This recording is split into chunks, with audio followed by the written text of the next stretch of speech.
Assalamualaikum warahmatullahi wabarakatuh. Bagaimana kabarnya hari ini anak-anak?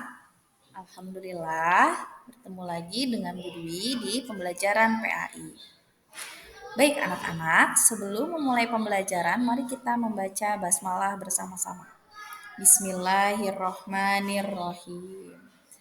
Anak-anak, materi pembelajaran kita kali ini adalah berdoa dan tawakal. Sebelumnya, Bu Dwi akan membacakan terlebih dahulu capaian pembelajaran. Capaian pembelajaran pada materi berdoa dan tawakal adalah peserta didik memahami akhlak terhadap Allah Subhanahu wa taala dengan berdoa dan bertawakal kepadanya. Akhlak terhadap teman, tetangga, non-muslim, hewan, dan tumbuhan. Tujuan pembelajaran kita kali ini adalah peserta didik dapat mendefinisikan berdoa dan tawakal. Yang kedua, peserta didik dapat menyebutkan minimal 3 hikmah dari berdoa dan tawakal. Dan yang ketiga, peserta didik dapat merumuskan langkah-langkah berdoa dan tawakal. Berdoa dan tawakal merupakan dua aspek penting dalam kehidupan spiritual seorang muslim. Keduanya mencerminkan hubungan seseorang dengan Allah Subhanahu wa taala. Materi ini akan membahas definisi, manfaat, dan cara praktik berdoa dan bertawakal.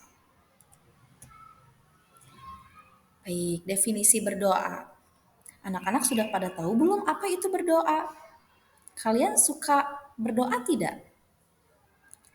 Nah, kalau berdoa itu pasti selalu ya ketika kita sebelum pembelajaran kita membaca doa. Nah, tapi apa sih berdoa itu? Berdoa adalah komunikasi langsung dengan Allah Subhanahu wa taala di mana seseorang memohon, bersyukur dan mencari petunjuk. Berdoa bisa dilakukan kapan saja dan di mana saja. Berdoa mencakup permintaan pribadi, keselamatan, dan keberkahan untuk diri sendiri dan orang lain. Sekarang definisi tawakal. Apa itu bertawakal? Bertawakal adalah berserah diri sepenuhnya kepada Allah Subhanahu wa taala setelah melakukan usaha maksimal.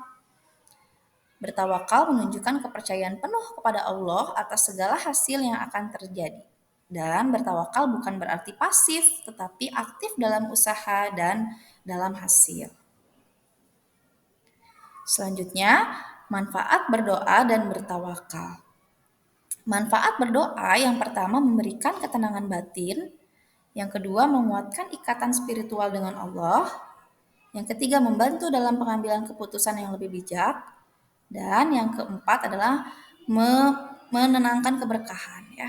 Kemudian manfaat yang kedua yaitu tawakal. Tawakal yang pertama adalah mengurangi kecemasan dan stres. Yang kedua membuat seseorang lebih sabar dan ikhlas. Yang ketiga meningkatkan rasa syukur dan kepercayaan diri. Dan yang terakhir adalah menyadari bahwa segala sesuatu adalah bagian dari rencana Allah. Selanjutnya, bagaimana sih cara berdoa yang efektif itu? Nah, berdoa itu ada cara-caranya ternyata. Yang pertama, itu adalah menghadap kiblat dan dalam keadaan bersih. Yang kedua, mulai dengan memuji Allah dan bersolawat kepada Nabi Muhammad SAW. Yang ketiga, sampaikan permintaan dengan hati yang tulus dan penuh keyakinan. Dan yang terakhir, akhiri doa dengan rasa syukur dan keyakinan bahwa Allah akan mengabulkan doa.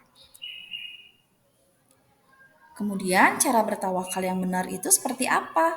Yang pertama, lakukan usaha maksimal dalam setiap tindakan. Yang kedua, tetap berdoa dan memohon petunjuk dari Allah. Yang ketiga, serahkan hasil akhirnya kepada Allah dengan penuh keikhlasan. Dan yang keempat, percaya bahwa apapun hasilnya adalah yang terbaik menurut Allah. Selanjutnya, implementasi dalam kehidupan sehari-hari, berdoa dan tawakal itu apa saja? Yang pertama, mulailah hari dengan doa dan niat yang baik.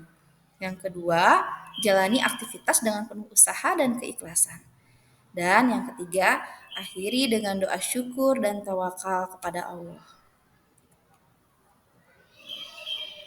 Selanjutnya kesimpulan dari materi pembelajaran PAI kali ini tentang berdoa dan tawakal adalah berdoa dan bertawakal adalah dua pilar yang saling melengkapi dalam kehidupan spiritual.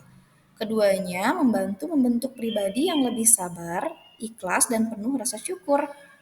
Praktik berdoa dan bertawakal membawa ketenangan, keberkahan, dan kedekatan dengan Allah Subhanahu wa taala. Baik anak-anak, itu dia pembelajaran PAI kali ini. Mohon maaf atas segala kekurangan karena kesempurnaan hanya ada pada Allah Subhanahu wa taala. Semoga bermanfaat. Terima kasih. Wassalamualaikum warahmatullahi wabarakatuh.